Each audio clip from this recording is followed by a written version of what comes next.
time for the Severe MMA preview show with Sean Sheehan, Spencer Kite, Harry Powell, and your host, Ian O'Neill.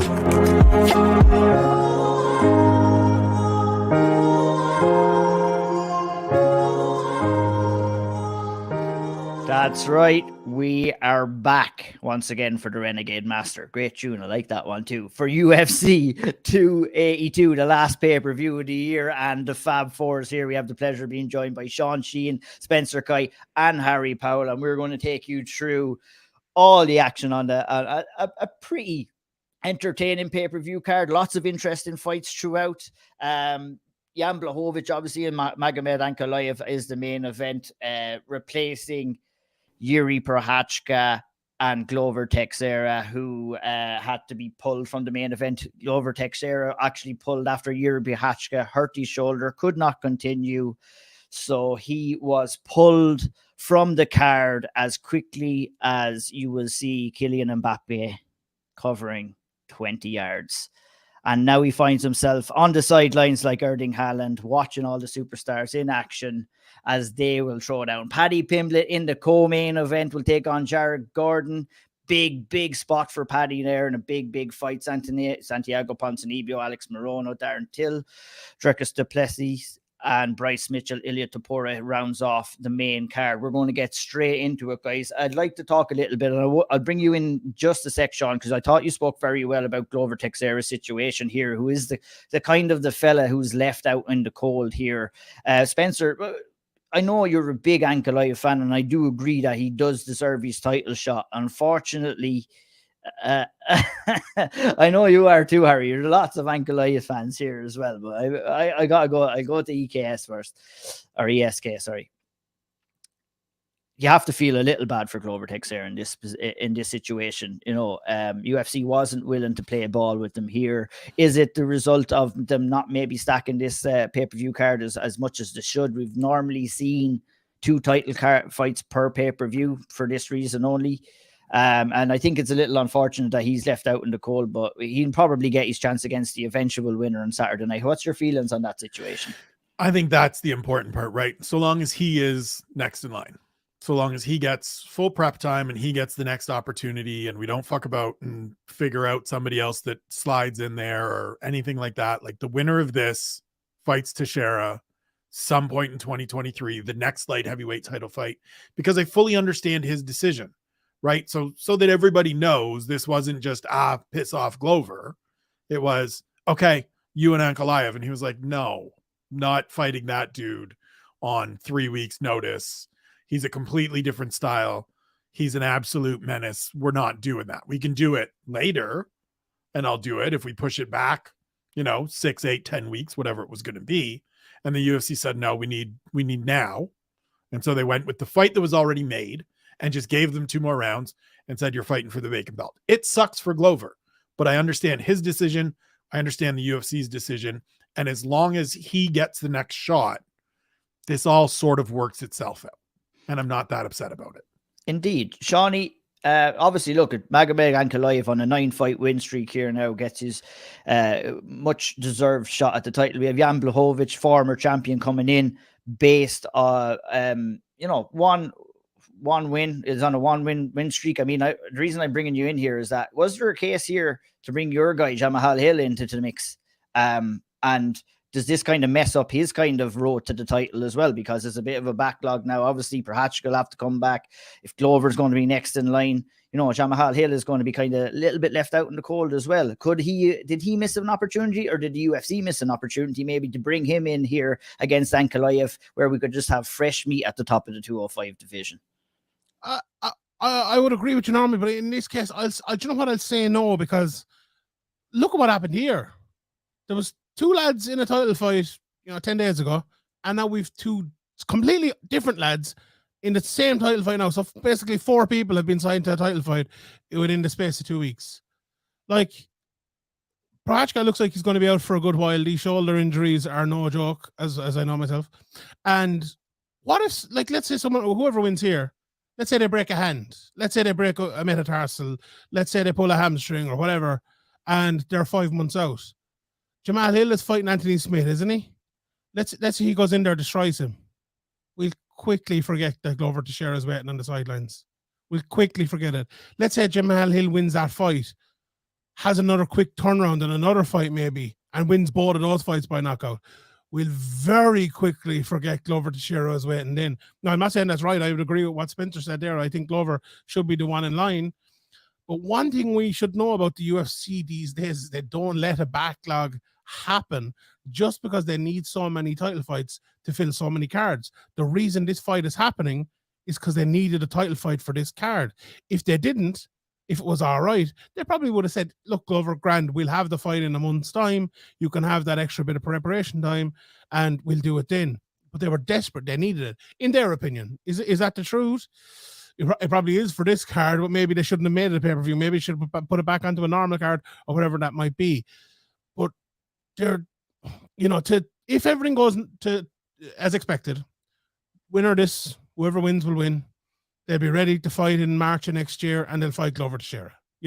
That's all, if everything goes well. Another thing as well, though, especially Frank Aliyev. When was the last time we actually saw? And there probably is loads of examples, but we very rarely see someone win the title, especially for the first time, and then are fighting 2 months later or 3 months later. There's usually like, right, I won the title. Let's take 7 months off, heal up. I'm getting a lot of money for that next fight. Let's make sure I keep the title. That is, and fair play to them. They're not getting paid enough for me to give out about them, so I have no problem with them doing that at all. What's the situation going to be then? Like, Jamal Hill could win 3 fights in the next 7 months, So I think it's very interesting to see what happens, how the picture goes. It's almost impossible for us to predict that right now because things change so much. Maybe on Saturday night, maybe when the lads are doing the takeaways and someone wins in the first round and it's a submission, they get no broken hand, no broken leg or nothing, they want to fight again at the start of next year, maybe then we will know more. But as of now, it's very tough to predict. It absolutely is, and it's very well said as well. And I mean, another scenario that you could face is that the champion wins and it gets seriously hurt in this fight too. You could have Jamal Hill versus Glover Teixeira for an interim title or something next year. It's crazy. You wouldn't know what could happen here. It's a very kind of an unfortunate situation, I guess, at the top of the 205 division. That was kind of, Harry, it was just beginning to take off. We had a couple of new challengers there, obviously Glover and Jan doing their thing at the top of the division as well. What do you make of Yuri Prochazka's decision to let go of his title? Very honorable thing to do. He does like to follow that kind of warrior code and stuff like that. Me looking from the outside in, a little, probably very honorable, number one, but a little harsh for the UFC to accept it, but they're always going to accept it too. When I see somebody handing over their title, I kind of seen them handing over a few meal tickets at the same time too, because with the title comes some pay-per-view points, comes extra pay. And I would just hope that with that decision that the UFC wouldn't hit Yuri Prochazka financially for that decision. But it'll be interesting to see if that happens. Maybe your overall opinion on his decision to kind of give back the title and the overall landscape of how Jan Blachowicz and Magomed came together. So I think that it's probably the right fight, Jan Blachowicz and Magomed Ankalaev, even if I think it might be just a touch too soon for Magomed Ankalaev, even though he's riding a 9-fight win streak and whatever, and maybe we can talk about that as we go through. But I think what Yuri Prochazka handing the title back really tells us is how severe that shoulder injury is. Because if he thinks he's back in 8 months, then it's unnecessary for him to give the title away. We know the UFC has no problem with interim belts. And as we've already sort of talked about on the program, interim belts means that more than one person is getting paid title money, which is great. Right? It's great. And they can always do champion versus champion, title versus title, unification, all this stuff, sells good money. Great. Everyone walks out with a belt. One lad leaves with one. Fine. No problem. But to me, it tells more. Yes. Okay. The honorable, the warrior code, all this stuff. Fine. I'm sure that plays a large part. But if this was a smaller injury, if this was an injury that was quick surgery, 3-month turnaround, back to full training, fighting in 6 months, I don't think he'd have done it. I think the UFC would have said to him, are you sure? This to me feels like it's I could be out a year here. I could be out more than a year. I could be, let's see what happens with the surgery and we may never fight again. You know, who knows the severity? And I don't think we will know until these things come out in the wash. But it's a real shame for Yuri Prochazka and for Glover Teixeira, obviously, right? But it's a real shame for Yuri Prochazka to have to pull out of a fight of this magnitude. Last pay-per-view of the year, you know, end the year with a bang. Obviously, the last fight was super entertaining from a fan's perspective.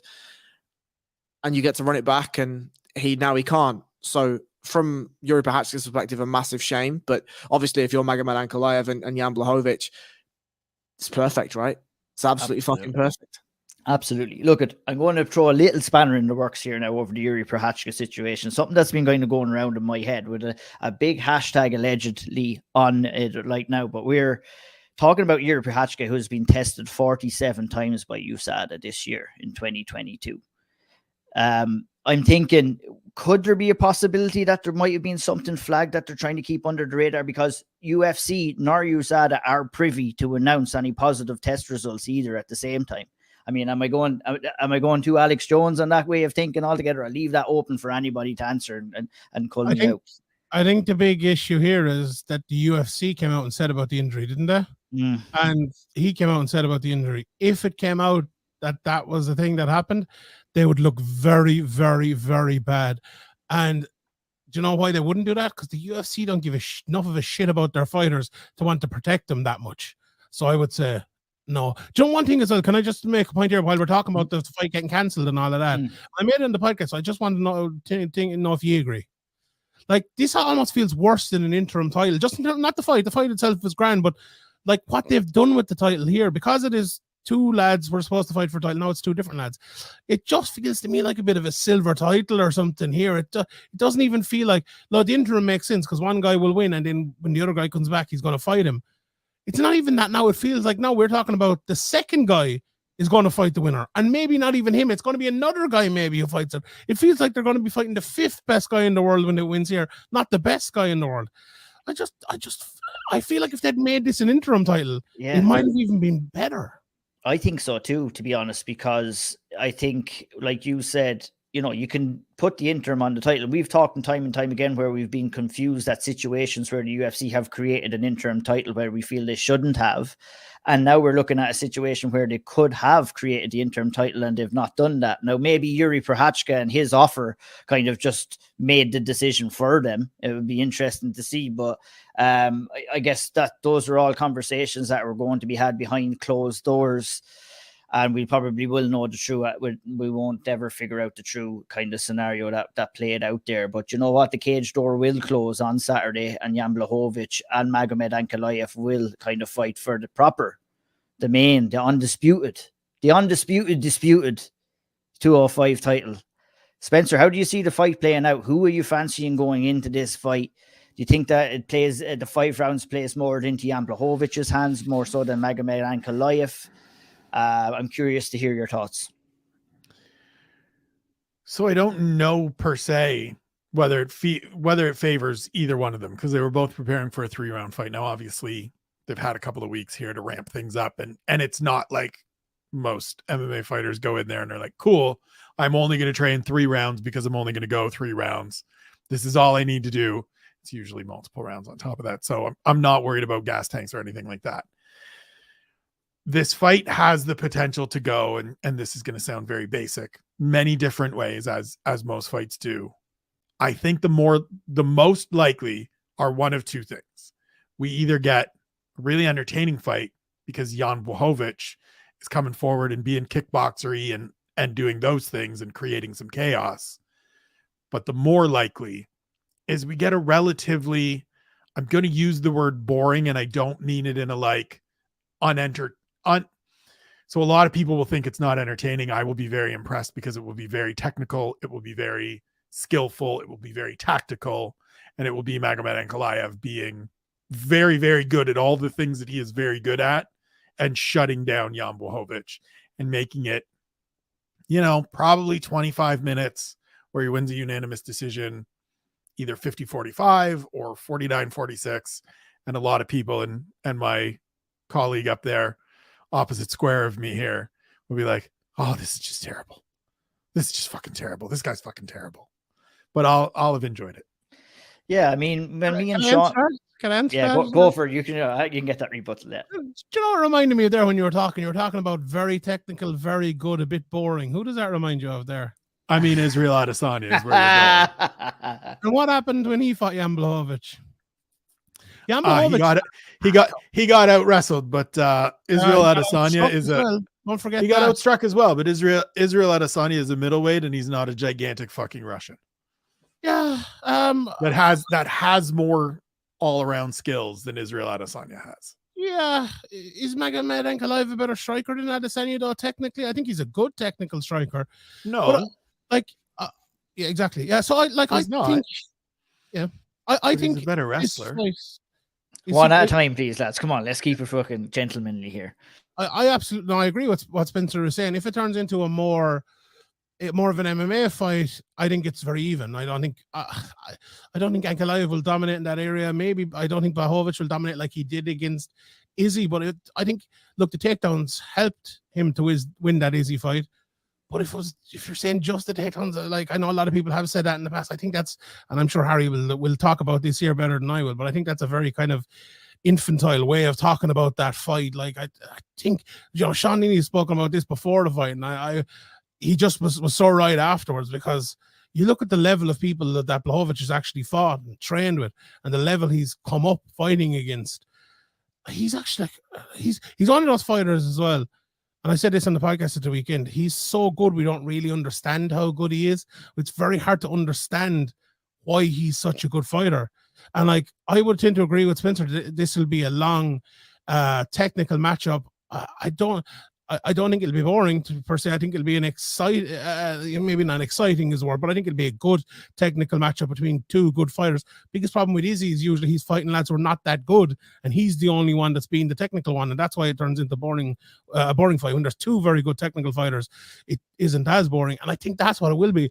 I think it'll be a 48-47 either way type of fight, so we're not too far apart, me and Spitzer here.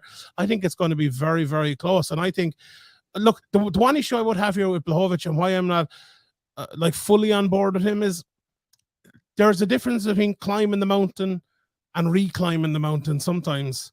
And maybe Ankalaev, maybe that'll be the difference. Maybe that'll be the thing that sees him through. But I know Harry just alluded to it earlier, it might be a little bit early for Ankalaev. And that was kind of what I was thinking too, to be honest. And I'm like just leaning towards Blachowicz, I think. But what do you think, Harry? Well, I'm going to come in here first anyway, because I agree with both of you. And when we were describing that, and I'm going to bring you in here right now, Harry. When me and you, Sean, spoke about this on SevereMMA, when it got announced, you did ask me what way I thought the fight would go, and I actually definitely agree with Spencer as well. I think this is going to be a technical fight that I am going to enjoy, that Sean and Harry and Spencer is going to enjoy. Maybe not the casual fan base, maybe a few people who don't appreciate the technical standpoint. If we're going to compare Israel Adesanya and his approach and the Jan Blachowicz fight as well, I think there's a couple of different factors, and I'll go to Harry to confirm or deny these factors. I think number one is, obviously you have a threat of a takedown in each fight, but I honestly believe that Jan Blachowicz was not going into that fight with Israel Adesanya with the takedown down in the back of his mind, nor did Israel Adesanya give him the impression during that fight that he wanted to take the fight down too. With Ankalaev, he does have that in his back pocket. We do know he can threaten it. And I think if he uses that threat very well in this fight, he can set up his striking a little bit as well. I think the size difference between the two, although, it's not going to be that, like Israel was a small 205er. I don't know, what did he weigh in at 195 or 198 or something like that. I think Ankalaev is probably going to be going in there at probably 215, 220. So, I mean, Harry, you round us off on this fight. Where do you see the positives and the negatives, and how do you see this fight playing out? So I'll agree. There were certainly lots of facets to the reasons why Israel Adesanya lost to Jan Blachowicz. I think Blachowicz certainly had grappling in his mind. I think Blachowicz, having watched Israel, realized that there was maybe arrogance is a very harsh word, but that there is an arrogance to his rhythm. And Israel and a confidence to be undefeated as well, which he brings in, and you can get taken from you relatively quickly as well. So one of the strong points of Adesanya's game is that he makes reads, right? And he makes reads really, really early. But I think that where we look at people like Piotr Jan and Corey Sandhagen and Jose Aldo, and we lord over their ability to make reads on reads, right? And Dominic Cruz, that when the adjustments come, they are one step ahead of the adjustments because they see the reads coming. Israel seems to bank those reads really early and then just adjust his game plan once, and that's it. And maybe that's the arrogance that I'm talking about. And I think for Blachowicz is somebody that is such a clever striker. It doesn't look good, right? It doesn't look as beautiful or as pretty as Wonderboy Thompson, or it doesn't look as beautiful or pretty as some of the Israel Adesanya stuff that we've seen. But the reason why it's so technical, the reason why it's so hard to replicate, is when you're taught to strike basically on a metronome, right?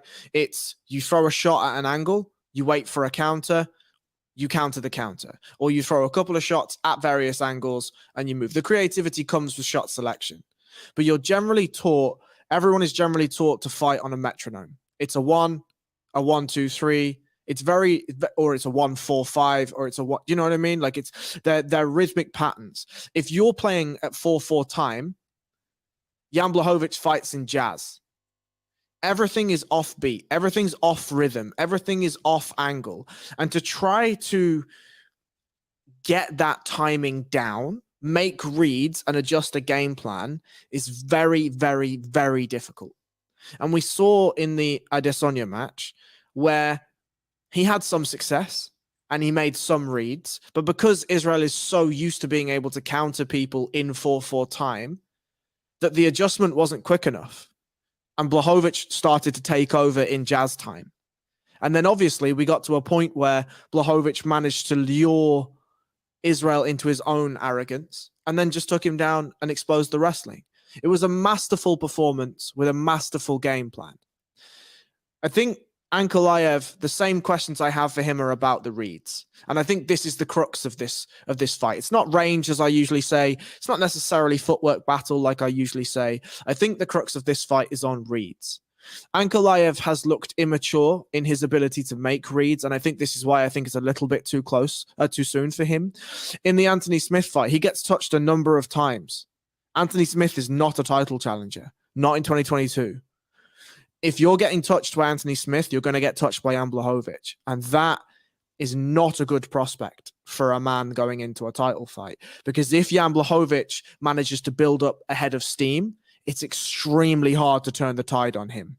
He's a big man, and I'm not sure who's going to be the bigger man here. I'm really not, because Jan Blachowicz is a big fuck, right? He's a big guy. I think he could be coming in maybe, like if I said Ankalaev was 215, 220, you got to be expecting Big Jan to be in at maybe 220, 225 at the very least. He's a big fucker. Right. And I think that, however, the size may play an advantage here for Ankalaev to use speed and athleticism.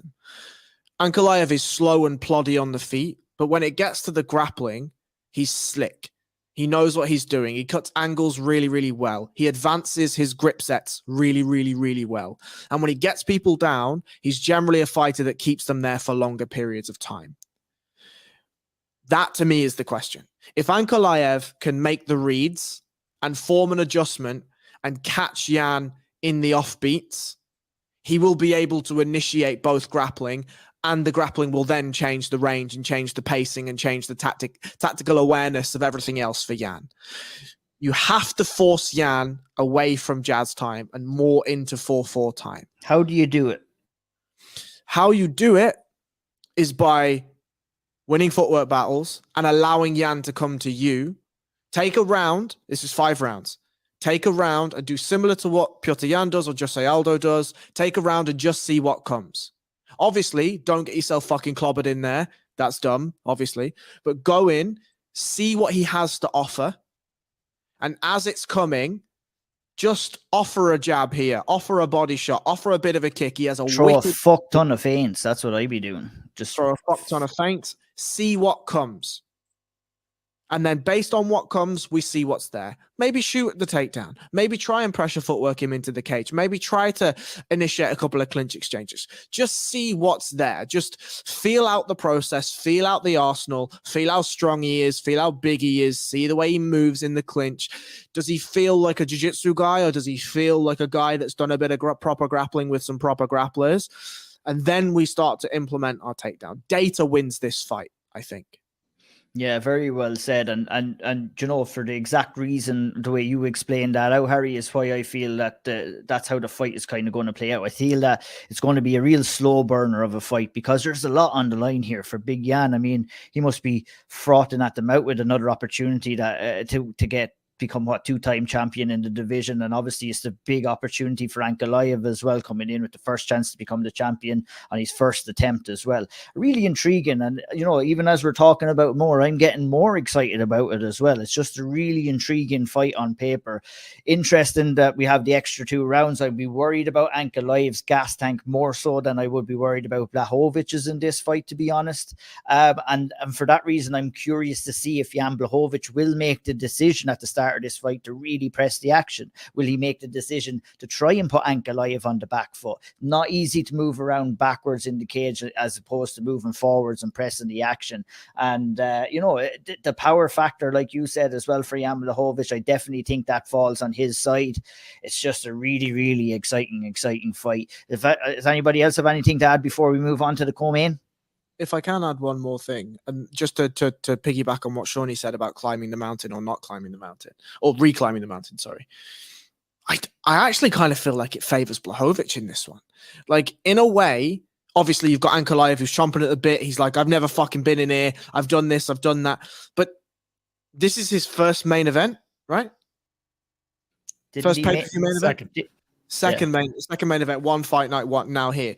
Jan's been at the top of cards for ages. He's fought for the title. He knows what it feels like. He knows what it is to win. And I think we saw the reaction when Jan won the title. And he was in disbelief. And he went over and he looked at his wife and he said, I'm a fucking champion, or whatever he said, right? I kind of feel going into it, Jan is the kind of guy that's been like, I'm not sure if I'm good enough to be the champion. And then when he won the title, he was like, oh, okay, I am good enough to be the champion. I am actually okay enough and good enough to do this. And I think that gives a bedrock of confidence. Now, don't get me wrong. He went out and things happened in MMA sometimes, you know, but I feel that the same questions are to be answered for Magomed Ankalaev. Am I good enough to win this title? Like, oh, is it? Whereas Jan sort of has that bedrock. And maybe that's my bias. I don't know. Seanie? Does it? I think it's a good point. Like, one of the two of us will be right. You know, I'm not actually, you know, I don't think either of us is sure. The one thing about Ankalaev, though, it feels like he's very confident. You know, it takes a lot to actually put on like a relatively boring 5-round fight and just dominate someone like he has done our 3-round fight in the past. Like, a lot of fighters these days are like, oh, I need to do this to earn my job. I need to get a finish. I need to go all out and do this. So I have to impress Dana White. And, you know, it takes a bit of moxie yeah, exactly. But it takes a bit of moxie to be able to go out and do that. So he comes across, I don't know him that well, and you know him a lot better than me, but he comes across to me as a lad who's very self-confident. Look, as most of these fighters are. But look, hopefully it comes down to who's the better technical and tactical fighter, not that. There's also impactful striking to think about here too. Like, if we're judging this, right? And if Ankalaev isn't making all the perfect reads and whatever, if we're down to just pure impactful striking, favors Jan Blachowicz, right? Definitely does. It favors any fighter is going to be going in there and fighting like that, if you ask me. And I think it's going to be, like, play a big factor in a lot of the fight. Sean is gone. The judging talk. He doesn't want anything to do with it. We'll have to move on. I think it'll be interesting to see what happens in the main event, as well as we'll be very, very interested to see what happens in the co-main event as Paddy Pimblett gets his shot in the co-main event. It's a big chance for Paddy here in the co-main event, Harry. I mean, a very winnable fight for him. A good test, I think, at the right stage. And I think, you know, he does. Like, I mean, a very winnable fight, Harry, and you know, you're shaking your head, but he's not going in there against a killer striker or anything like that. You know what I mean? He's going in there with a grappler that he can grapple with, and he's not going to get exposed on the feet with. So that's why I would say that. Please share your opinions on that fight as a whole. Paddy's maybe slot in the co-main event and where he's currently at in his UFC career so far. So I certainly agree it's nice matchmaking, for sure. It's matchmaking that favors Paddy in that, like you say, he's not going in with Ilia Topuria, right? He's not going in with a guy who's going to be able to stop the takedowns, be able to stop the new judo attributes that he's got, and that's going to find his chin. Like, he's not going in with that striker. But what he is going in with is a guy that is a little more well-rounded than I think Paddy is. I think Paddy has, as we've always talked about and we've said countless times on this program, Paddy is a guy who is a sniper when it hits the mat, an absolute sniper. If you give him a sniff of a flying triangle or a sniff of your neck, he's going to catch it and it's done. I just don't know what's going to happen in this one. The Jordan Levitt performance, I thought, told us a lot about Jordan Levitt's general submission awareness and that it was quite lacking. But we saw him do a bit of the wrestling things, right?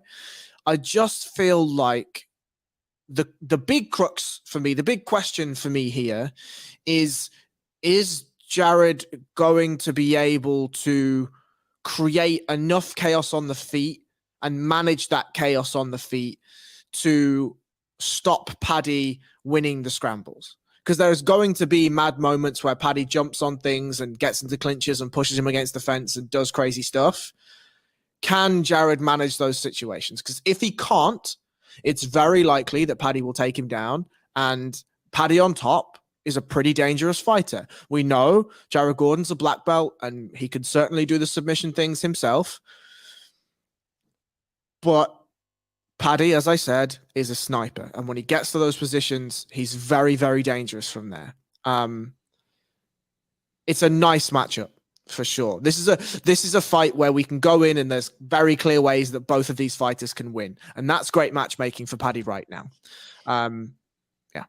Indeed it is. Like, and just to piggyback off what you said, like, to go from Jordan Levitt to somebody like Jared Gordon, even though I did say it was a somewhat favorable matchup, Spencer, it is a big jump up in class, really, isn't it? And, you know, this is going to be a really justified win. If he goes out there and puts away somebody like Jared Gordon inside of a round or even 2 rounds, gets that finish, I mean, you know, we can start getting a little bit more excited about Paddy, I think.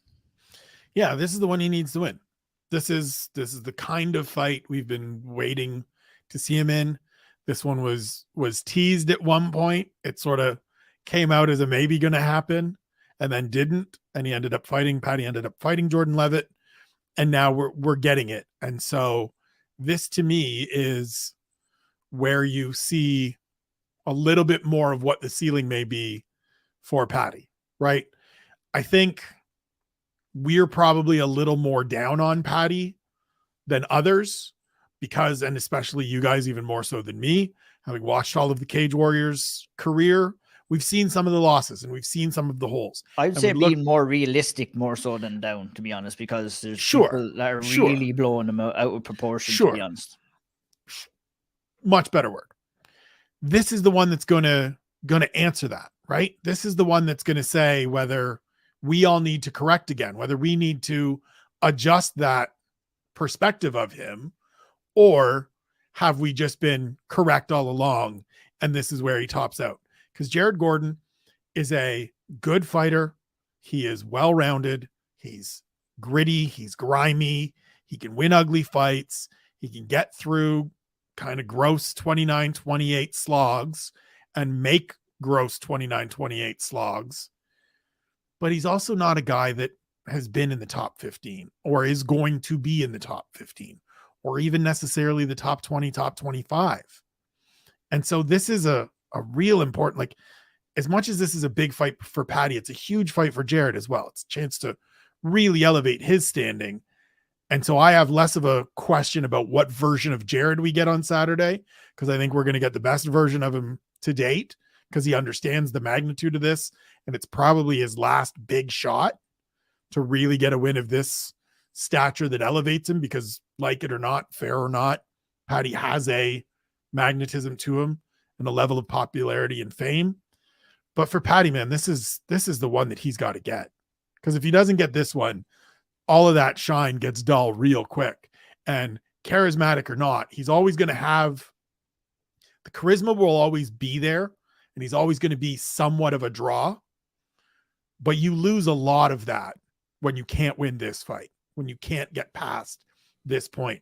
There's not a lot of value to being the super popular, super charismatic guy that can't get into the top 30. 100%. And, you know, that's the thing. I said it after the last fight in London that, you know, this jump was coming. And I mean, if he fucking gets the win here, Sean, I mean, how do you go back from a co-main event on a pay-per-view slot? Like, I mean, you're going to be headlining at least a fight night card next against a top-ranked guy. If you're, I mean, this is it. You're progressing here now. So we're really coming into the true calling for Paddy Pimblett inside the UFC. And I think that's going to be coming in 2023, where we're going to start getting a couple of definitive answers about where he's going in his career. Yeah, Paddy Pimblett has fucked around and he's about to find out. And I'm not sure if it'll be Saturday, to be honest. I'm just looking through on Sherdog.com, beautiful website there. 4 fights for Jared Gordon in the UFC have finished. He is 1-3 in those 4 fights. So, you know, that he's won a lot of decisions though, which tells 2 different stories there. And I'm very interested in this fight. I think the lads have broke it down well, and yourself, Ian, have broke it down pretty well. I don't think it is a marker of where Paddy Pimblett is, to be honest, or shouldn't be at least, because I think he'll win this fight. And if it is a marker of where Paddy Pimblett is, we weren't blowing it up enough about Paddy Pimblett's issues, to be honest, right? Because let's say if there's, you know, how many? 70 people in the lightweight division in the UFC. What's Jared Gordon? Maybe 50 or something like that. Maybe a little bit lower even. Like, you would think Paddy Pimblett would be top 30, top 25. Maybe. I don't think he'll be getting further than that. So, like, if he loses this one, or if he struggles badly in this one, it's going to be big issues for Paddy.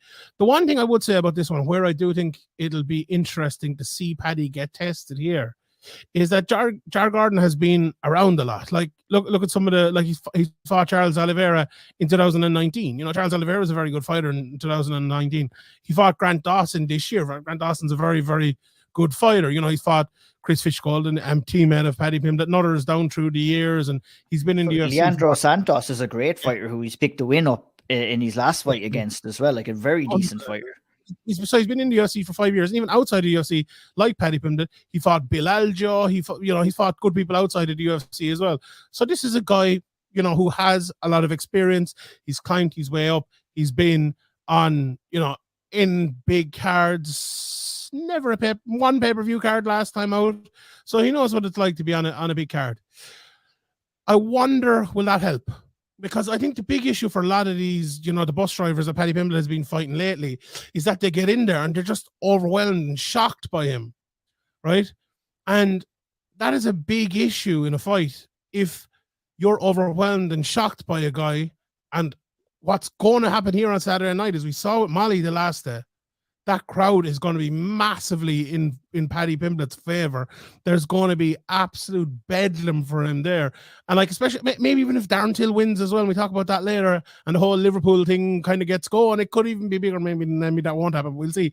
But can Jared Gordon deal with that? That's the first question. If he does, right, like the bus drivers weren't able to, that asks another few questions of Paddy Pimblett, right? How will the fight go after that? If he can't get the finish in the first or second round, if it goes into the third round, and I've said it a couple of times this week, Paddy Pimblett tells us the truth. Paddy Pimblett tells you something, you know it's the truth, right? And he has told us he's going to go out and he's going to try to either submit him or knock him out in the first round, and he's going to go hell for leather, go across the cage and attack him. And I believe him. I absolutely believe him, but how will he look in the third round if Jared Gordon is still there? That's a question that I would love to be answered, and I think that's a key to this fight. I think how well Gordon deals with the early pressure of Paddy Pimblett and the pressure of the crowd.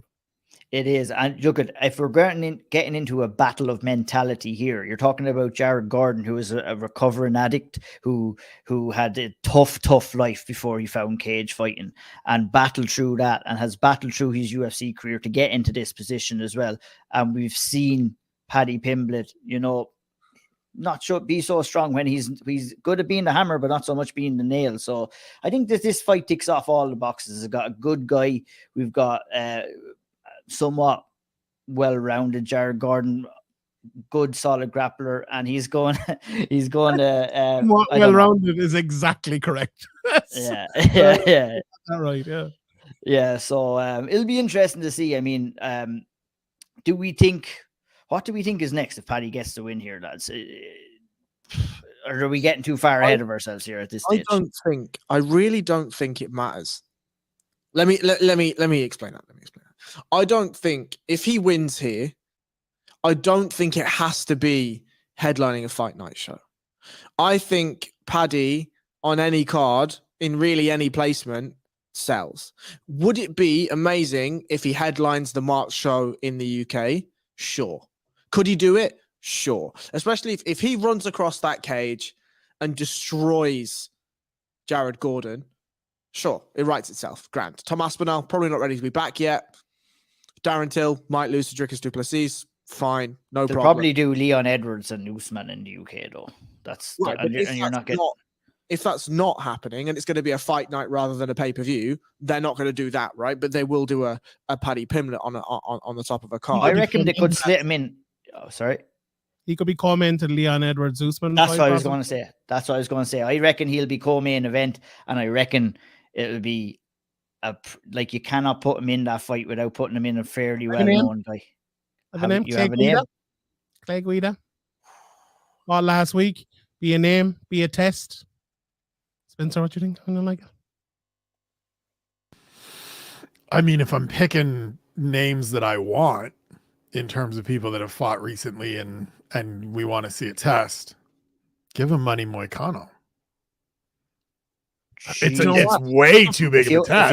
If you want him to lose, maybe, I don't know. I think at this stage, Moicano. So, but I mean, like, at some point you have to fucking do it, right? 100%. Like at some point you have to. You do. Because if he wins this and he wins it fast, and it's Clay fucking Guida, who I adore, but he's only 3 years younger than me, then what are we doing?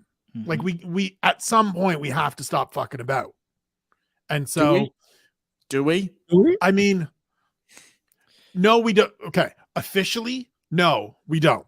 We can keep doing it, and Barstool will continue to sell the hell out of Paddy Pimblett, and he will continue to be a star. But I will tell you that more and more people that cover this sport will say the same things we are saying. Yeah. And at some point, that turns against you. At some point, that turns against you.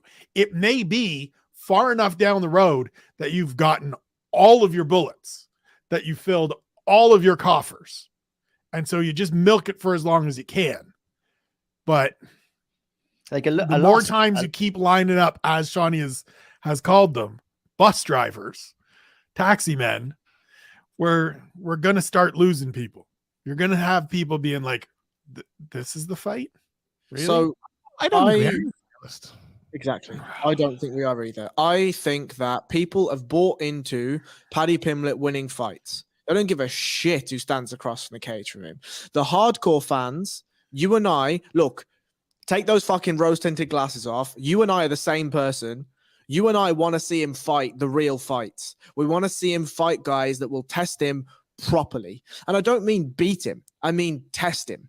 I want to see, is Paddy Pimblett going to be good enough to do things in the UFC? Right. The UFC and Barstool don't give a single shit about that. What they care about is putting fans on seats and fans clicking Twitter links.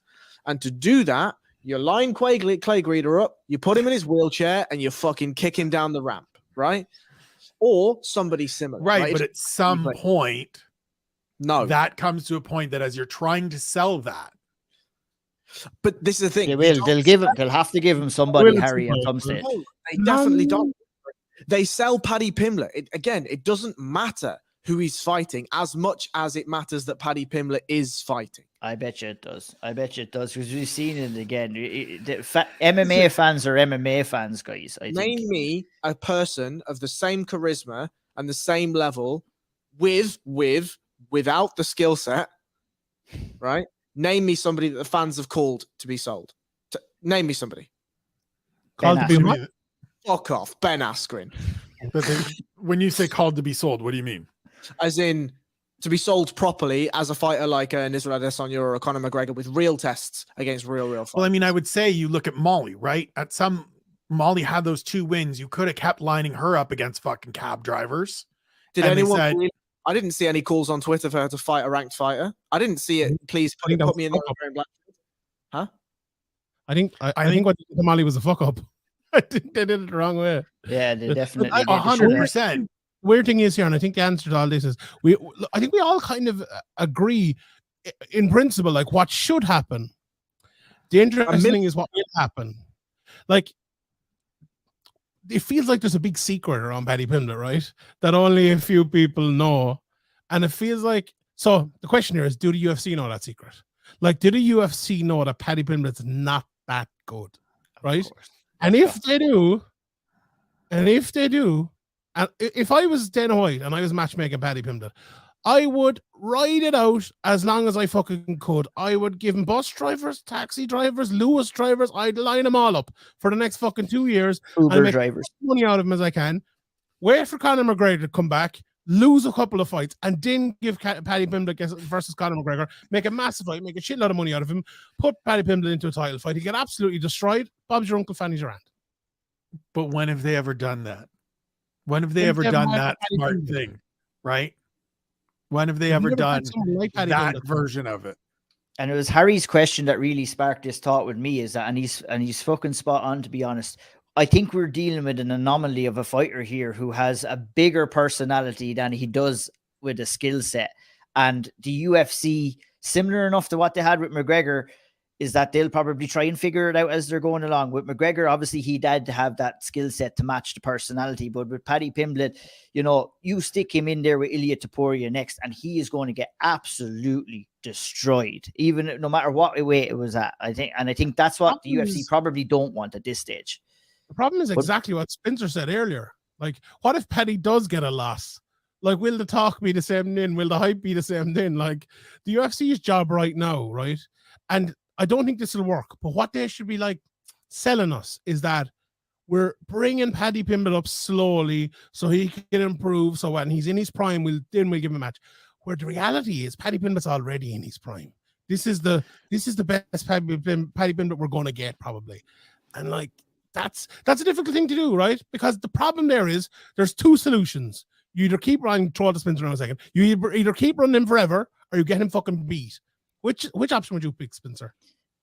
I would pick you keep running him forever, but we're sitting here talking about the UFC has to sell him this way when every other fucking week and every other show we do, we talk about the UFC doesn't give a fuck about selling anybody. All they want to sell is the UFC. It's a very good point. And so at some point, they are going to look at this popular dude and just be like, do you know what's going to make us even more money? Some younger fucker coming and whacking this dude. That's how. Like, because then the younger guy, because part and parcel, because they're dumb as shit. Even okay? if that, we all know they're dumb as shit. They continue. They made the Molly McCann Aaron Blanchfield fight that is just stupid, right? You could have just kept running Molly McCann out there against like Miranda Maverick. I spoke to Miranda Maverick before she fought, I think the week before, maybe the week after. And we spoke before the Molly fight, and she was like, this is just, I don't understand why they did this.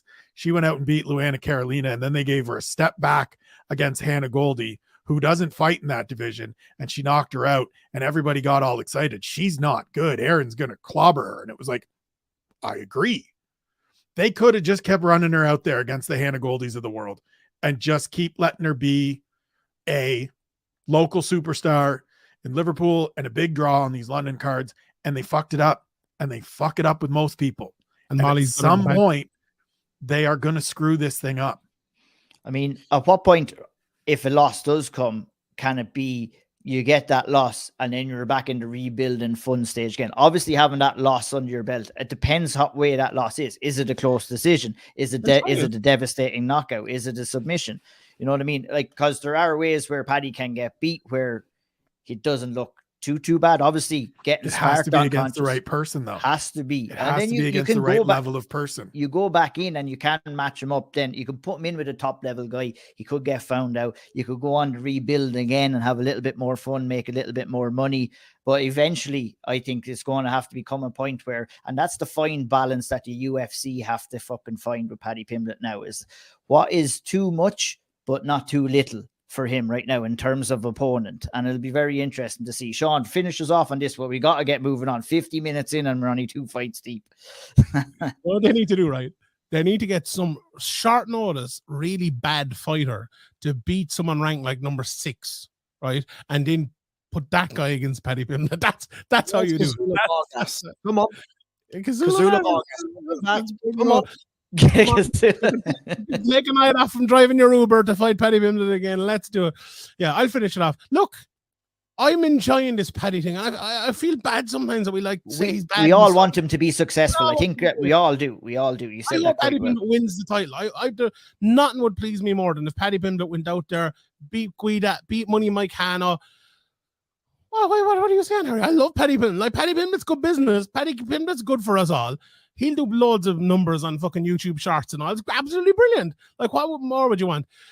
Look, is he going to do it? Probably not. Let's be honest. But he's going to be fun. And like sometimes as well, fuck this shit about everyone needing to be the best. I love a fun fighter.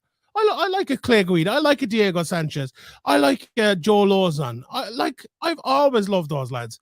Why can't Paddy Pimblett be one of those lads that I love as well? Like Nathan Diaz never. Well, because people are championing him to be a fighter that he's not really capable of. Like, we know. We don't need to listen. I know, and we do. But that's what I guess our gripe is that, he's been looked upon and he's MMA sweetheart right now, and everyone is thinking big things, but we've seen the reality of the situation when it comes to Paddy as well. And it's just, like I said earlier, being a little bit realistic around everything as well. Talks about him fighting fucking Conor McGregor next. I mean, not a chance. Even with one leg, I think Conor...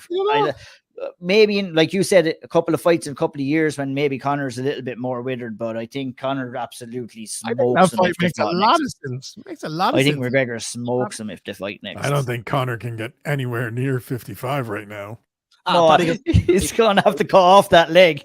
Paddy goes up to 70 in a heartbeat. They'll fucking fight at 210, Paddy's natural weight. Paddy was probably 170 on you last week, lads, being realistic about what he does in between camps. Last vlog, the day before he left for Vegas, he went up on the scale and it was 77.8 kgs. I think I looked it up. It was 171 or something like that. He is 170 pounds now. So yeah. So I mean, putting on weight is definitely not a thing that Paddy Pimblett struggles with. We've seen that in between camps, and but putting together the next fight on the card, Santiago Ponzinibbio versus Alex Morono, was a little bit difficult. Unfortunately, Santiago Ponzinibbio, who was originally supposed to fight Robbie Lawler, that fight got pulled on Monday as we were recording on Tuesday. Fingers crossed no other fights fall from this card, but Alex Morono is the guy that steps in, Spencer, to take on Santiago Ponzinibbio.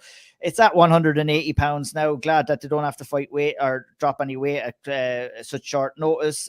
Not the kind of fight we would have maybe enjoyed as much as maybe Robbie Lawler stepping in there in the twilight of his career. But, Alex Morono goes in there. He'll always give 100%. He's always game. And, he's caused a couple of upsets in the 170-pound division. He could come the new 180-pound champ with a win here over Santiago Ponzinibbio here. How do you see that fight going down? So I feel really bad for Santiago Ponzinibbio, and we were talking about it off air as we sort of got set up for this, that he is a guy that right at the apex of his career, right when he was on the best run of form that he's ever had, he got sick, he got injured, he was stuck in the hospital, nearly lost his leg, and he's just never really come back from it. He's had 2 split decision losses prior to this against good ranked competition, Jeff Neal and Michel Pereira.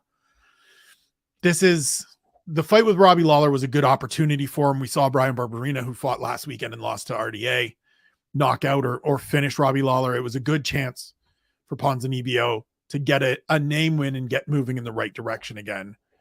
This is still a chance to get a win, and I think Alex Morono is a criminally underrated fighter. He's on a 4-fight winning streak. He's a guy that I know Harry and I, after his last fight against Matt Semmelsberger, really talked about appreciating guys that just know who they are, fight to their level. They occasionally get this opportunity, and so I'm actually really happy that Alex Morono is getting an opportunity like this on the pay-per-view against a guy that is a ranked fighter or was a ranked fighter at one point and is going to get his flowers a little bit. This is sort of a little, to me, long overdue, right? He stepped up in these positions before. He beat Donald Cerrone on very short notice. Now that was clearly a end of the line cowboy, but maybe Ponzinibbio's towards the end too. And maybe this turns into, sort of Alex Morono's moment to do what similar to what Roman Dolidze did last weekend and show up against the guy that's got a much bigger name than you and just take advantage of an opportunity to move yourself forward towards the end of the year. Indeed, very well said. And I don't think anyone else can really add too much more to that fight too. A fantastic fight at the middle of the main card, and we shall move on. We're talking about big personalities that can't match skill sets, and I talked to you about Darren Till versus Dricus du Plessis. Look, we talked about it with Paddy, guys, and I think, it was right there under our nose all along. Darren Till kind of came in with that big personality, but he was not able to match it on a skill by skill basis. And he's been unlucky with injuries. He went in there and was ultra competitive with a very good Robert Whittaker. That was a super technical close fight. He finds himself in desperate need of a win here, Harry, against Dricus du Plessis. Do you think that he's going to be able to get it done on Saturday night?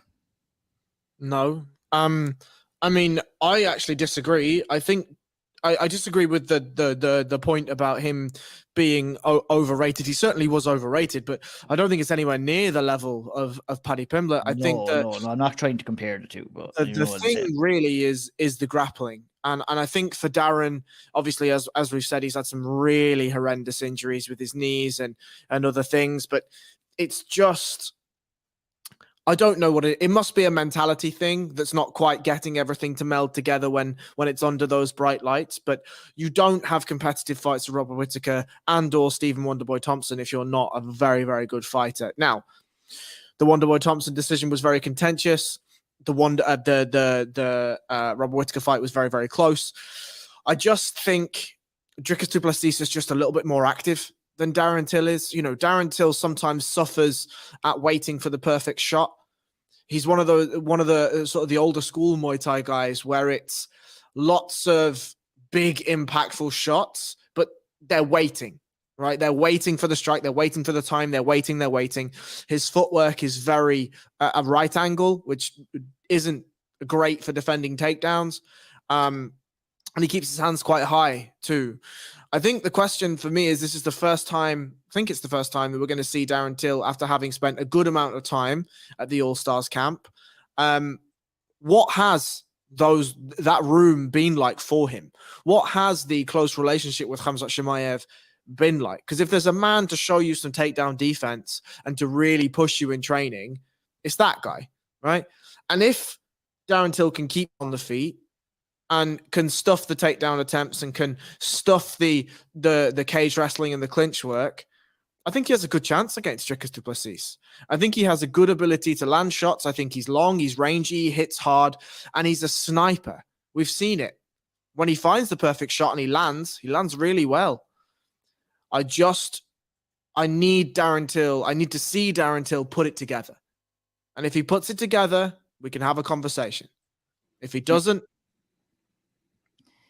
Indeed. Seanie, you're talking about Paddy Pimblett fighting taxi drivers. I don't know what it is about taxi drivers and taxis alone for Scouse people. I know Darren Till got in a bit of trouble for stealing one before. What do you see his mentality being coming in here? Because, he's at a big downturn in his career. He's had a lot of injuries. He's had a lot of wear and tear. The pressure is on. And as Harry said, Dricus du Plessis is no fucking joke here coming in.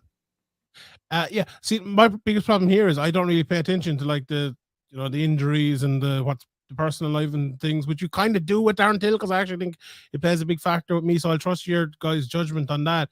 I thought it was funny Harry said there about Darren Till, and I agree with him that sometimes he he tries to choose which shot he's going to throw too much.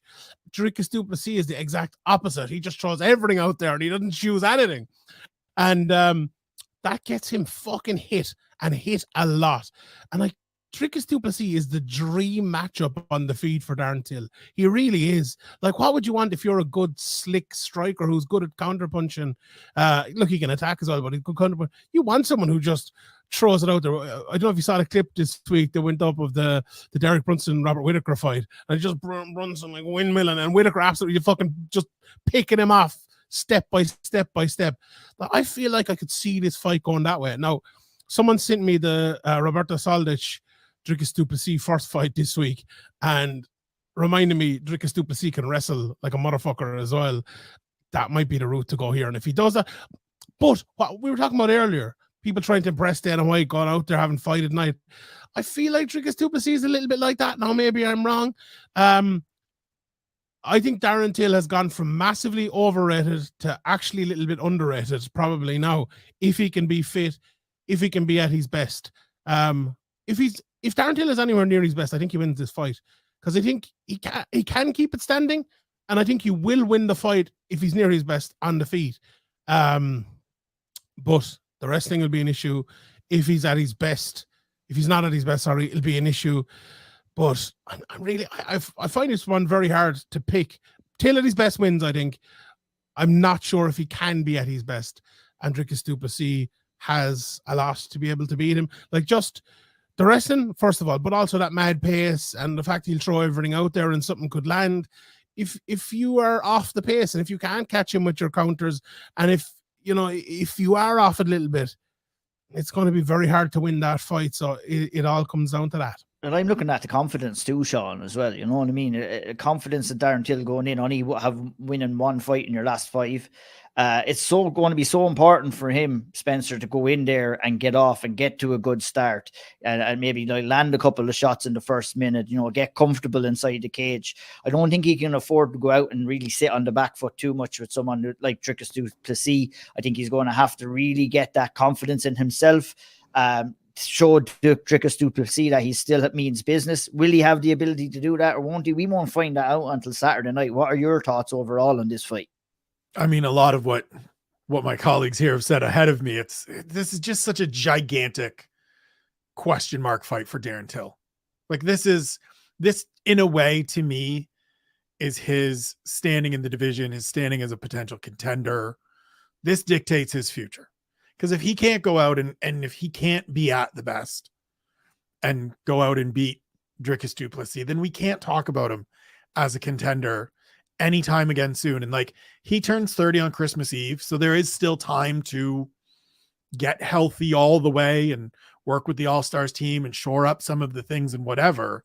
But like, that window's probably closed, because you're not going to suddenly just rally all the way back and cobble on 3, 4, 5 different things that you need to improve, especially as a guy that seems to just be snake bitten when it comes to health and activity and being able to be available. And so, like, this needs to be, as you said, second one, he's ready to go, and he's firing those big kicks from southpaw, and he's getting after du Plessis, and he's not letting du Plessis wrestle, and he's being the aggressor, and he's dictating these terms. Because if he can't, and this ends up being a loss, or this even ends up being a really close competitive fight that let's say he wins a really close competitive split decision, that tells me where Darren Till is at. And then the next one becomes a really big one. And he's going to just be stuck in this cycle of, you got to keep proving it here, because there were points. I mean, he fought for UFC gold. It was probably a little too soon. Maybe didn't really quite deserve it. But he's been there, right? And I think people are still anchored to that idea of Darren Till as being this superstar. And he hasn't quite been there yet. He's been close at times. You can see the glimpses. You can see the framework for it. But if he can't win this fight on Saturday, then you have to just admit that those days are gone.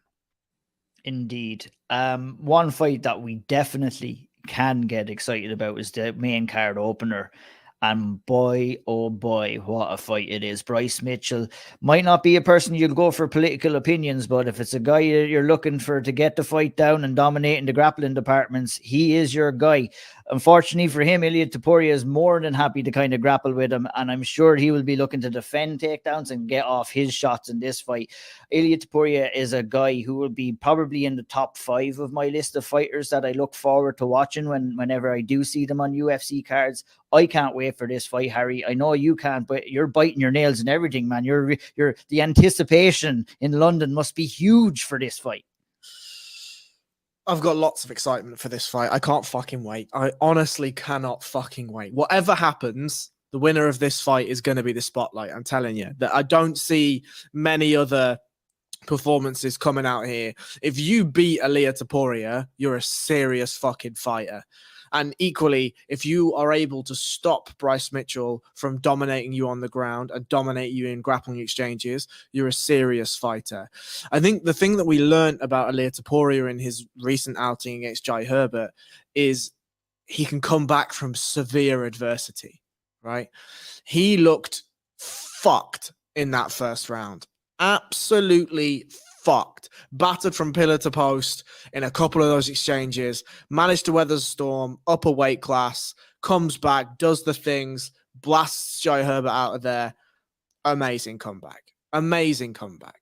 He is, we talk about Arman Saryukin, we talk about Islam Makhachev coming up, we talk about Mateusz Gamrot, we talk about Benny Daggers as being well-rounded fighters. This motherfucker is a well-rounded fighter. He can do everything everywhere, and he's one of those modern MMA grapplers where it's not just position orientated, it's not just submission orientated, it's both. He melds the trilemma of damage, position advancement, and submission together really, really perfectly. And he does so with a level of athleticism and precision that is really, really impressive to watch. Oh, and he can do the striking things really well as well, right? If you're Bryce Mitchell, you're coming into this and you're trying to play the A game, you're trying to be long, you're trying to be light on your feet, you're trying to fight in a way that allows you to set up your grappling, right? You don't want to be in pocket exchanges too much with Ilia Topuria. You want to be shooting on that single, using your range, using that dominant grappling. He has some really interesting grip sets on the ground when he gets there, some really dominant, heavy, pressuring grip sets. I think I'll just chuck out my general thoughts on what's going to happen. I think Topuria is going to be able to scramble far too well. I think Bryce expects people to accept positions and will then act like an anaconda and just wrap himself around you and suffocate you. Whereas I think Topuria is going to have the athleticism advantage, and I think he's going to have the explosivity advantage. And when it comes to big, heavy, grindy takedowns, that's going to help him. And then if it stays on the feet and continues to be on the feet, I think Topuria probably destroys Mitchell here. And Seanie is going to disagree with me, it seems. Indeed, I'll bring Seanie in right now. We're looking at a 15-0 Bryce Mitchell, a 12-0 Ilia Topuria, Sean, in the 145-pound division. One of these guys is going to emerge from this fight as the next kind of contenders, if you want to call it that way, in the 145-pound division. Still will have a ways to go to get to the top, but I mean, this is what this fight is all about, really, isn't it? I love it. I love this fight so much. Look, Harry said Topuria is well-rounded, you know. Mitchell doesn't like things round. He'll want to put him on the flat of his back, just like the earth. And if he can do it, he'll win the fight. That's what I was thinking of. I just spent the last 5 minutes trying to think of that. I love it. I love it. Was it good? Okay, I'll take it. It was good. It was good. Look, this is the one where the heart says Topuria, the head says Mitchell. I kind of hope the head's wrong in this one. I would love Topuria to go out there and showcase everything he can do and he will do, but I just feel Mitchell's wrestling is fucking unbelievable. And like sometimes you look at fighters against him, like obviously look, Edson Barboza is a frustrating fighter anyway, but geez, that was one of the most frustrating fights I ever watched. And it felt like one of those ones where Mitchell can improve from it as well. The one thing with it, and maybe Spencer can talk to this better than me. Bryce Mitchell's not at a big camp, is he? He's just fighting like in his back garden with some fucking other hillbillies. You know, comes out with a caravan there and spars with a chicken. Yeah, I think. With a raccoon that he's after eating and sleeping with, and it's just to keep him warm. And it's that could be an issue, because look at Topuria. He's been training all around the world. He's been going, training in different good places. And he is very, very well rounded, as Harry says. This would be a victory for modern mixed martial arts, I think, if Topuria won it. I think it really, really would. But Jesus Christ, the Bo Nickel shooters will be out in force here, like, as well, There is some truth to it. They're like, wrestling can dominate, and if you're a dominant wrestler, if Bryce Mitchell can take him down, he will win the fight. I don't know. I hope Topuria. I think Mitchell. This is a wild call, and I'll just jump in and I'll just say this. When Joel Alvarez was going to fight Arman Tsarukyan, and everyone was like, "Oh, if Joel Alvarez can get to the grappling things, Arman Tsarukyan might be in problems." And then Arman Tsarukyan was like, "That's funny. Watch this. I have a feeling it's going to look like this." We had seen at that stage, though, Tsarukyan Makhachev going in there with Makhachev. I do think that this is a big jump up in competition, Spencer, for someone like Ilia Topuria. Like, look at Graham mentions expectancy bias. If you're going to go to Bryce Mitchell, you're going to expect him to be, based off his opinions on some stuff, not the smartest person in the world, to put it kindly. But when he gets inside that cage, he is smart. He does have that good IQ. He does know how to get the fight down, and he does know that's where he will win most fights. With Ilia Topuria, he's kind of riding on the crest of a wave of Georgian MMA right now. Currently, all Georgian MMA fighters are standing at 23-5 since coming into the UFC, and that's a pretty good record right now. So I think, look, that on top of everything else makes this a fucking spicy one to open up the main card. I mean, it's an amazing fight, and I sadly may have to pick Bryce Mitchell just because it looks like he might be being sponsored by Waffle House. And so, like, look, man, if you're getting sponsored by Waffle House, it's hard for me to root against you. We'll fucking get you some waffles, Spencer. Come on, man. No, listen, Waffle House is a thing that is just, it's a cultural thing. It's a different breed. I mean, this is an amazing fight, right? Like, everything that you guys have said is 100% true, and it's why we're all excited for it. We're going to find out. This to me is the best fight on the card. It is the most interesting fight on the card because it is two guys that, no matter who wins and loses here, these guys are both going to be contenders and players in this division for the next 5 to 7 years. Like, they're that good. Bryce Mitchell can lose this and still be like, okay, cool. I lost to that dude. That's goddamn awesome. And same with Ilia Topuria. Bryce Mitchell might just be a better wrestler. We're going to find out. Ilia Topuria might be a better scrambler, as Harry said. Could turn into that Tsarukyan Joel Alvarez, where I was on the wrong side of it and said, if Joel Alvarez gets him down and all that length and all that extra, and Tsarukyan was like, as Harry would say, lulls, and smashed elbows into his face. This is going to be awesome. I cannot wait. It is the perfect fight to open this card. I'm so glad they're getting that opportunity. We don't have to sit through a couple of fights. We get the intro, we get the lead, we hear a little bit of Face the Pain in the background, and then we get into it. Time to end the suffering, and UFC have ended that suffering by not putting Jairzinho Rosenstock and Chris Daukaus in the middle of the main card. They've opened up the prelims. UFC are known sticking those heavyweights in the middle of the main cards. We've given out about this. These guys are far too well known to be stuck in the middle of the main card. And they are in a good spot here and opening up the prelims.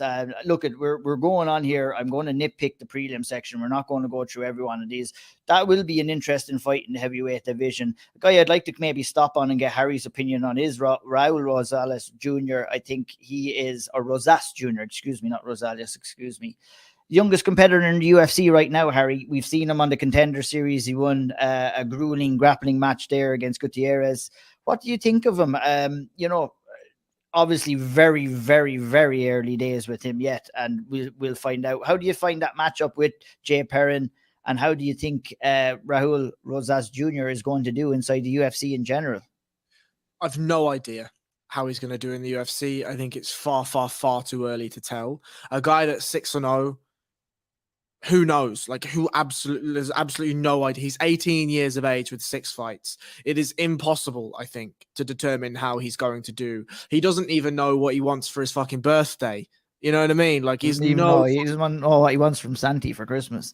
you know what I mean? Like he's still gonna go to the grotto and he's like, "Are you old enough to be in it?" And he's like, "Yeah." He'd be like, ah, whenever he's put down on Santi's lap. Crying. Exactly. So, like, I think there is, and we know this as fighters walk through their career and they age, there's a maturation process. We talked, I can't remember what podcast it was on, but we talked about McGregor in his early time, in his early career against McGregor now, and the way he presents himself as a man, as a human, as a fighter. Like, as people walk through life, that maturation process will happen. For Raul Rosas Jr., I think the interesting and exciting thing is, if he's built correctly, we could have a real prospect on our hands. We could have a really interesting addition to this bantamweight division. I think the fight with Jay Perrin is good matchmaking. Jay Perrin's not a world beater. He's certainly not somebody that's going to go out there and absolutely destroy you in a couple of rounds. He's not going to put on a pace that's going to overwhelm you, and he doesn't have massive power. He's just a good overall fighter. And for Raul Rosas Jr., I think we're going to be able to see some of his stand-up a little bit more. And I'm excited to see it. I think these are the right fights. We talk about maybe fighters going out on the regionals and working out the kinks and finding their way through that process. But clearly he was good enough to win on Dana White Contender Series, whatever that means, whatever that fucking means. But here he is. He's in the UFC and he's going to have to start his career here. And if they can be building him correctly, we could have an interesting prospect. Shorty podcast. Robbie Lawler was due to be on this card. He was 8-2 when this lad was born. It was the Nick Diaz Robbie Lawler fight happened before he was born. That's how young this lad is. That's crazy. That is crazy. And it was a bit of an open-ended question to Harry about how he might do Spencer, but you know what? The foundations are there. We've seen him all right, and he has lots and lots of developing to do as well. It's like, I think the sad reality of the situation with someone like Rosas Jr. is that, going back to the fuck around and you find out chart that Sean mentioned earlier on, is that, there's very little people to be fucking around with, especially in the 135-pound division in the UFC as well. So, whilst fighters definitely at 6-0 and at 18 years of age need to learn those lessons, it's how harsh a lesson that you're going to learn as well. But I'm not too sure that Jay Perrin is going to be bringing the teaching book or the ruler or anything like that in to teach him any lessons necessarily in this fight, but there may be more difficult tasks down the line for him. Yeah, there surely will be. And what you said is correct. This is not throwing him into the deep end. And I'm very glad that they're not, because the UFC could have made that mistake, right? He got a lot of attention when he went on Contender Series. He was 17 at the time, gets a victory. He's subsequently turned 18. And now he's got this debut fight. They threw him in the video game. There's been some give back from other fighters about that. So it's interesting. Harry's right. No idea what he's going to be. I will say this for him. He, like all young fighters that hit the UFC, has done the I want to break John Jones's record. He's the first one that I think might actually have a chance, just because he's got 5.5 years to do it. He's got enough of a runway to figure some shit out. Like Macy Barber came in and had the whole countdown and all like that, and she was already 20. She was 20, 21, somewhere like that, and isn't an athlete and isn't as good as everybody sort of thought she was. We still don't know with this kid. He's just a lump of clay. Like, somebody can get a hold of him. He can go to one of these good gyms and start figuring stuff out and suddenly become really good. He's going to have time to do it. There's absolutely no reason. We talked earlier about Patty. You got to find out at some point. You got years to just let this kid sort it out. And he's going to take some losses and he's going to take some lumps, because that division is the best there is. And even the guys towards the end are going to be better than him. But it's so intriguing. This is a kid that right now I am circling as I want to watch and see for the next 5 years, just to see where it goes, because we have no idea, and it could be great, and it could not get there. It could land somewhere in the middle, and it's going to be cool to see it play out. Indeed it will. Indeed it will. Sean, I'm going to go to you for the next fight. Chris Curtis versus Joaquin Buckley in your favorite division in the UFC. What do you make of that fight? Fair play to him, I knew that was going. Congratulations. I don't know. Like Joaquin Buckley, he's known for, what's he known for? The greatest knockout in UFC history. fair. I'll always be, looking forward to seeing that lad fight. And Chris Curtis, had one of the best comeback runs, I suppose, in UFC history until a pretty bad performance last time out against Jack Hermanson. So it's a good fight. It's good matchmaking in the middleweight division. The problem with this one is, Graham's favorite word, jeopardy. Like, where are they going? What are they doing? Yeah, exactly. That's what it is for me. I don't think either lad's getting cut. I don't think either lad's getting that high up in the division with a win. So it's kind of, it's style versus style, though, Harry. And from an analytical point of view, it should make to be somewhat of an interesting fight. And I'd be surprised if this fight didn't majority pay out on the feet, really. What way do you kind of see the fight going? Chris Curtis is the more technical fighter. Chris Curtis is the more well-rounded grappler.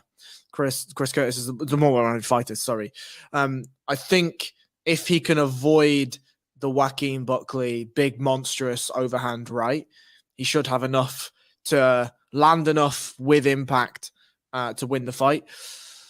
Joaquin Buckley is a man that could explode out of takedowns and explode through things, and if Chris can hang on and wear him out and tire those muscles and fill them with lactic acid, then he can absolutely do the things, and he can certainly win this decision. I think for Joaquin Buckley, at least in his last performance, he certainly looked like he was trying to be a little bit more technical, a little bit more patient. This fight is absolutely going to test that. If he can be more patient and he can be more technical, then he certainly has the power to win based on impactful striking, right? But yeah, we've seen Chris Curtis, if he isn't able to implement game plan A, frustrations start to seep in. He starts to throw his toys out the pram a little bit. And that's when big spinning fucking wild mad cunt kicks throw your fucking chin all the way into Rose Ed, lads. So yeah, I mean, there's certainly ways to win this fight for both lads. Should be fun. Indeed. I'm going to stay with you, Harry, because you were giving it the big one about Daniel da Silva, who is taking on fellow Brazilian Vinicius Salvador in the 125-pound division on the very early stages of the prelims. Is there a reason? I've got to say, I don't really know who either one of these guys are. I'm going to hold my hand to my heart there and say I'm not too privy to either one of these guys. Why should we be excited about Daniel da Silva, in your opinion? I mean, okay, he's on a 3-fight losing streak. These things happen in MMA. He's just a mad bastard, basically. That's why I like him, right? He goes in, and I've said this before in the takeaways. He has 2 kitchen sinks. He puts them both in his back pocket, and he walks into the first round. And if good things happen in the first round, good things happen. If bad things happen in the first round, bad things happen. We generally don't see a round 2 or a round 3. Now, for Vinicius Salvador, obviously, this is his first fight under the proper UFC banner. We've had the Dana White Contender Series performance. Whatever, we're going to see what happens. This, to me, is the quintessential UFC being like, we think this lad's a bit shit, but he's a mad bastard. We'll chuck him in with this Dana White Contender Series fella. If he does great things, fantastic. We could build this name and kick this other lad out. If not, well, grand. This guy's a Dana White Contender Series fighter. He'll have another one. And on we go. Should so just be a old fight. So what you're telling me, that if it does go into round 3, he'll have the 2 kitchen sinks gone in rounds 1 and round 2. He's going to have to bring the bathroom sink in for round 3. Oh, nah. The plumbing's done, mate. There's no more plumbing in round 3. It doesn't exist. He doesn't make it to round 3. He's either finishing, lads, or he's getting finished. That's how it works. Indeed. His opponent, Spencer Vinicius Salvador, making his UFC debut. Maybe give us a little snippet of him and maybe bring us through the rest of the fights that we haven't spoke on the prelim section as well, please. So a little snippet of Vinicius Salvador. He was on Contender Series earlier this fall, this autumn. I apologize, Sean. Defeated Shannon Ross, who actually, it turns out, fought with appendicitis and gave him a good fight. And so that sort of tells you what you need to know. He trains with Amanda Hebos and her father and that family. He's got some good height for the division. He's got some good size and reach and length and all of those things for the division. But I mean, it's exactly what Harry said. This is a fella off the Contender Series. We'll put him in here with this mad bastard. Maybe we get a highlight and we'll see what happens. Not somebody that I'm like, hey, just pay close attention. He might be a contender somewhere down the line. I don't think so. I don't see it. If we go through the rest of the prelims, excited to see what Edmund Shabazian looks like after a year away with a new camp, just to see, right? Still only 25 years old. They're giving him a very favorable matchup against Delcha Lungiambula, a fight that he should go out and absolutely smash this dude. So we may not see any of the improvements or any of the adjustments What camp is he in? But he's at Extreme Couture. Yeah, I that's was I honestly didn't know. Okay, I was waiting for you to give. Okay, I was No, just no. waiting. I was waiting for some shit to come back about that. given the history of what I yeah. can see why you'd make that mistake. I'm interested to see what Alex Hernandez looks like at featherweight. I don't think it's a worthwhile move. Like, I don't think it changes all that much for him. It's a good test right away. It's a good fun fight. We know who Billy Quarantillo is. We know what he brings to the table and sort of what he's going to give back. Eric Silva fighting TJ Brown is another one of those Contender Series fights where let's see if we can get the Contender Series guy a highlight. They're both Contender Series guy, but TJ Brown has been around for a bit. It's a weird fight to me because Eric Silva is 35. He turns 36 in March. So what are you doing? Like, why? Let's just figure out right now if this guy has a future, and facing and beating TJ Brown doesn't answer any of those questions to me. Yeah, pretty exciting fighter too, though. 5 finishes. I mean, in his last 5 fights. Yeah, and and he was this pretty good on the Contender Series. I remember seeing him for fight. sure. I was like, but like you said, it's for sure. Fight. If you're introducing an action fighter and he's just going to be a guy that you throw out there on the prelims, and it's like this fucker's getting in there and it's going to be fun, great, fine. I have no problem with it. But if you're trying to figure out where this guy fits in the division, I can already tell you it's the lower half of the division because he's going to be 36 in March. Yeah. And he's never fought anybody of any real substance. And TJ Brown isn't anybody of any real substance. The last one, the opener, Cameron Seaman, looked good on the Contender Series. South African kid, undefeated, facing a short notice opponent with the worst nickname in MMA history. Steven Koslow's nickname is Obi-Wan Shinobi the Pillow. What? Yeah. Obi-Wan Shinobi the Pillow. So we're talking about Seaman versus the Pillow here in this next fight. Have a good night, ladies and gentlemen. There we go. Please tip your waitress. So what more reason would you want to tune in to the start of the UFC 282 card? And that wraps us up, the last UFC pay-per-view of the year. We have one more event yet before the end of the UFC calendar year. That's coming in next week. The end of the UFC calendar year is coming at us quicker than Canada's exit from the World Cup this year.